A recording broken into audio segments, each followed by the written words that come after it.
Welcome to Jesus Changes Everything, a daily podcast dedicated to providing a fresh look at the ancient and glorious truth that Jesus not only reigns, but is busy about the business of bringing all things under subjection, that celebrates the wonder and the glory that he has been given all authority in heaven and on earth.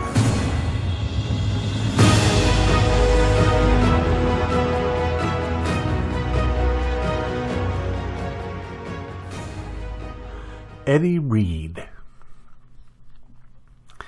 That was his name. Eddie Reed was a friend of mine when we were both students at Reformed Theological Seminary. And I'm just grateful to God for Eddie. He is the kind of friend that I hope all of you've had at some point in your life.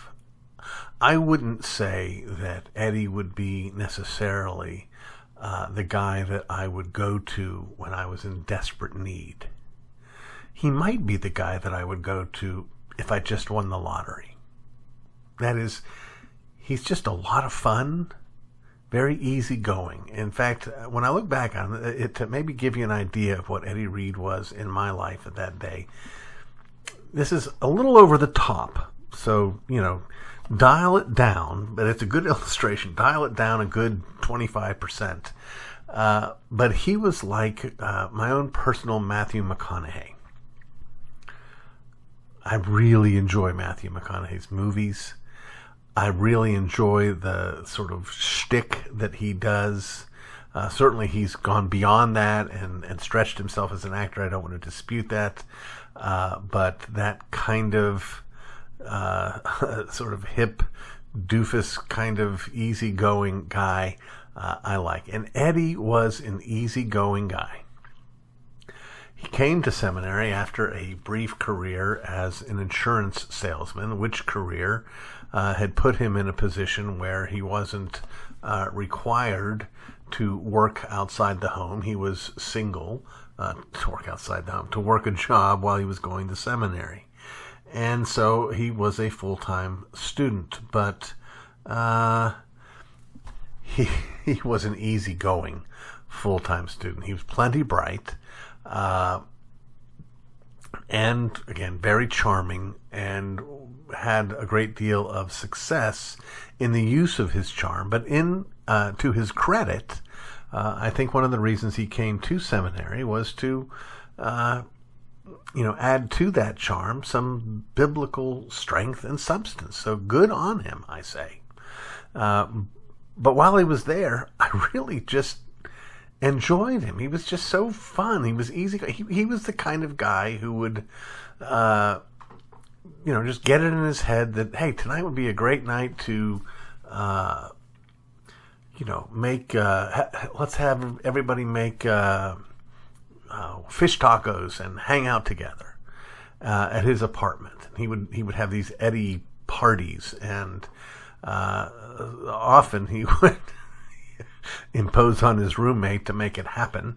But he was the guy who was always ready to have a celebration. And he was also a guy who I had two vital celebrations with that I want to mention to you. Eddie and I and his roommate had the opportunity to stay in a rustic cabin that belonged to some friends of mine in North Carolina. We were all three in seminary together, and we all went up to this cabin and had a great time and just looked out into the woods, and it was just guy time, lots of fun. Well, not long after that, we had another opportunity, this time to go to South Carolina to his parents' weekend home and to do some deep sea fishing. Well, on that particular trip, we took my car, and I was laying down in the back seat trying to sleep, whereas Eddie and his roommate were having this theological argument in the front seat. And I was trying not to pay attention, and I was trying not to get involved. And after a while, I couldn't stay out anymore and put in my 2 cents. And at that point, this was probably 1 or 2 o'clock at night. At that point, Eddie says to me something like, well, how long does that light stay on that says you're low on gas? And I said, well, I don't know. How long has it been on? He said, I don't know. Well, we ended up running out of gas at 3 o'clock in the morning in the middle of nowhere. We were still probably 45 minutes away from his house, and we tried to walked around trying to find any place that was open, any place we could get gas. I literally called AAA. I was a AAA member, and I called AAA and got no answer. That's how alone we were. And so we ended up having to call his poor dad and wake him up, and he had to come and get us. We went out the next morning deep sea fishing, and I gave the fish more to eat than they gave me. It was a miserable time for me out on the water with the seasickness, but that's the kind of fun we had with Eddie. Eddie and I and some others, when the Steelers came to play a Monday night game in Miami, right after class and right after work, we got in the car and drove 4 hours down to Miami Stadium, watched the game, turned around, drove home, got to bed at 6 o'clock, woke up at 8 o'clock and went to work. He's that guy. He's that road trip guy. He's the kind of guy who he has no guile. He's just kind and sweet and friendly and caring. Again, he's not going to help you pierce your inner demons or anything like that. But he is kind. And that's the kind of friends we need to give thanks for. This is the kind of people God puts in our lives. So again, let me ask you, go find someone. Go tell them. Find a way to tell them. Send them an email. And then tell me how it went. And by the way, if you know Eddie, I'm going to be looking for him to send him this. But if you know Eddie and can help, get this to him.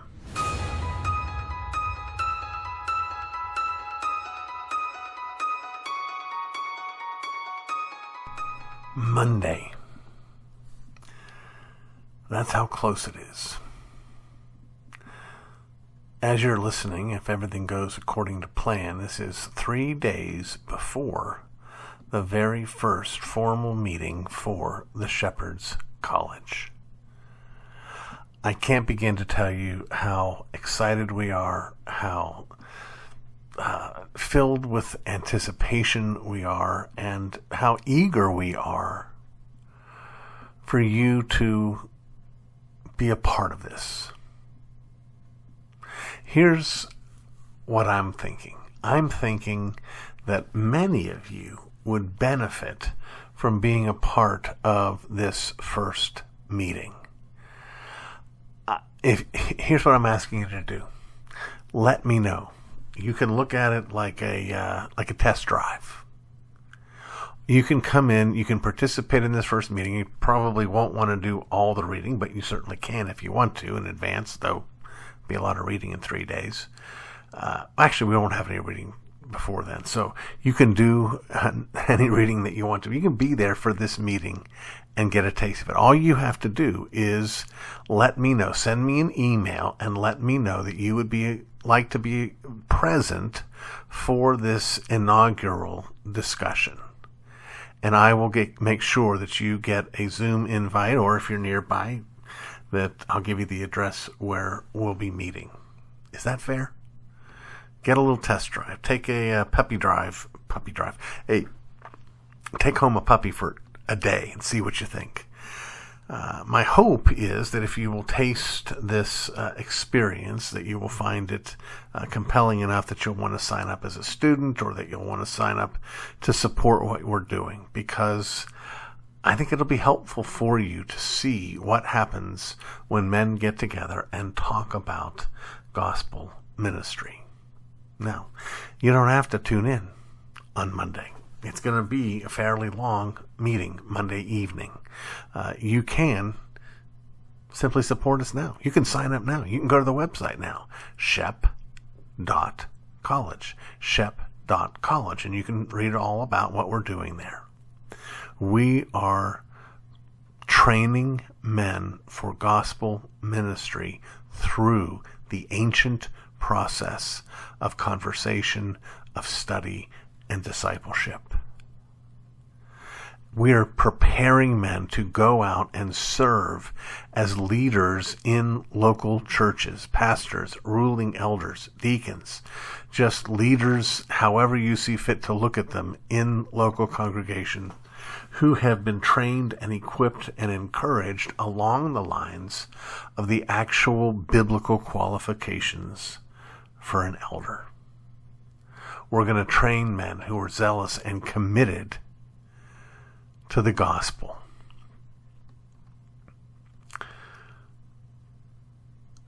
Is that something you can get behind? Is that something you can get excited about? Again, I understand. I'm just talking. You're just listening to a podcast. This is just one more segment in a week full of segments. But it happens to be that segment where we look for ministry partners. We're seeking ministry partners. We're seeking people who hear what it is we're trying to do and who say to themselves, that's something I can get behind. That's something I can support. That's something unusual in the kingdom of God and worthy of support. Now, I'd like you to feel that way about this podcast. I'd like to believe that if you're listening and you've been listening, that you think to yourself, I'm glad to be listening. I'm glad this is being put out there and I want to support it. I hope you would feel the same way about the pieces that we publish at rcsproul.jr.com, the blog pieces that I put out 6 times a week, that you would do the same about our Bible studies, which, by the way, are moving to Tuesday nights because Monday night is when we meet for the Shepherd's College. So, how about that? Why don't you think about the ways in which Dunamis Fellowship, which is the parent organization over the Shepherd's College, over this podcast, over the website, over Sovereign Grace Fellowship, the church, which, by the way, you're always welcome to join us there as well. Saturday evening, 6:30. We put it up on, usually about 7, actually. We get on there on Facebook Live at RC-Lisa Sproul. I want you to see what we're doing. Again, if you're listening to this, you know some of it.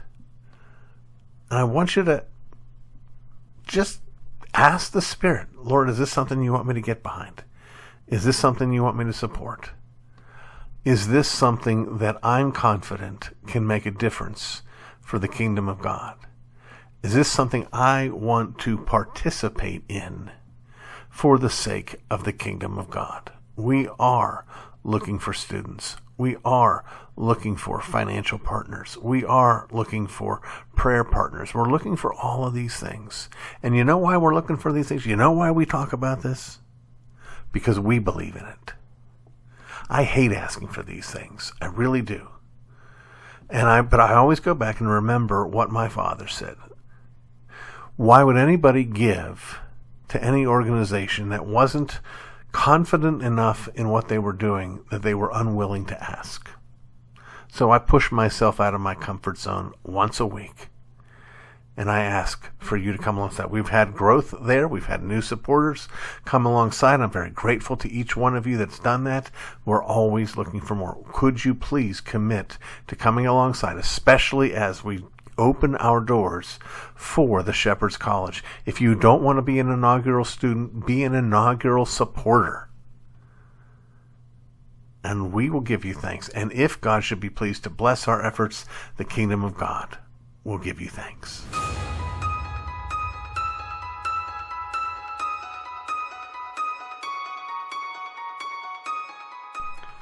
I'm no behaviorist, but I don't need to be to understand this truth.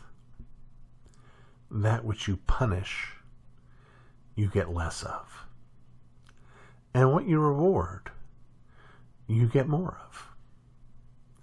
We don't like punishment and seek to avoid it. We do like reward and seek to find it. In God's economy, however, nothing fails like success, and nothing succeeds like failure. The question is, will we do things our way or His way? The church too often sees itself as in a competition with the world, that it is one option among many that claim to provide directions on how to live the good life. To win that competition, we need to lift up, put center stage, those of us who are living the good life. This is how we tend to frame our testimonies, saying, before Jesus came into my life, everything seemed great, but it wasn't. Then the facade came crashing down, and Jesus rescued me. Now, everything really is great. Sure, we'll cop to the reality that we still have small troubles and challenges, but nothing to worry about. On the other hand, when things get really ugly, we hide them. Why do you suppose that the hashtag #MeToo has come home to roost in the evangelical church?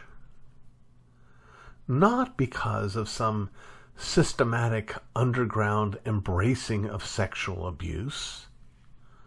No. It's come home because of cover-ups.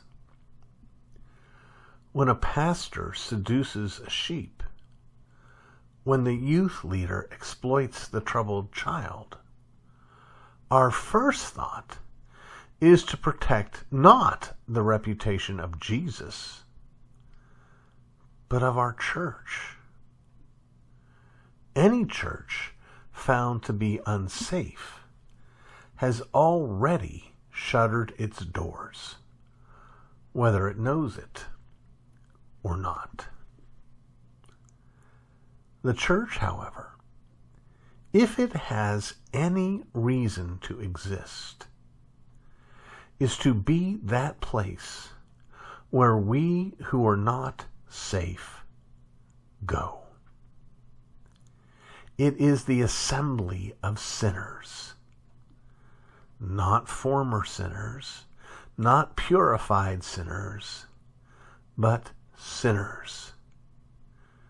To be sure, not unrepentant sinners, not complacent sinners, not comfortable sinners, but sinners. It's supposed to be the place where we acknowledge what we are. It's supposed to be that place where we confess our failures, not trumpet our faux victories. It's supposed to be the place where the desperate know to go for healing. So how do we get there? We celebrate His victories while confessing our failures. We rejoice over the forgiveness of sin while laboring for the cleansing from sin.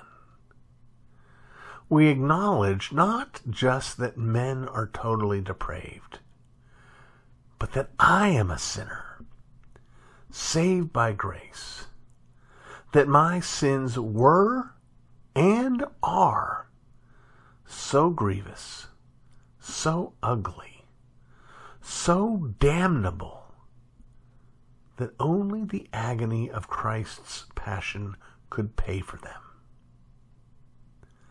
The message of the church, friends, should never be, we can help you win, but instead must always be, Jesus has already won. That smiling guy beside you in the pew? 3 days ago, again, he looked at porn. That woman in the row in front of you, the one holding her husband's hand, she drank herself to sleep last night. That man up on stage singing his heart out for Jesus, he knows where to find anonymous sex with men. The one they are worshiping,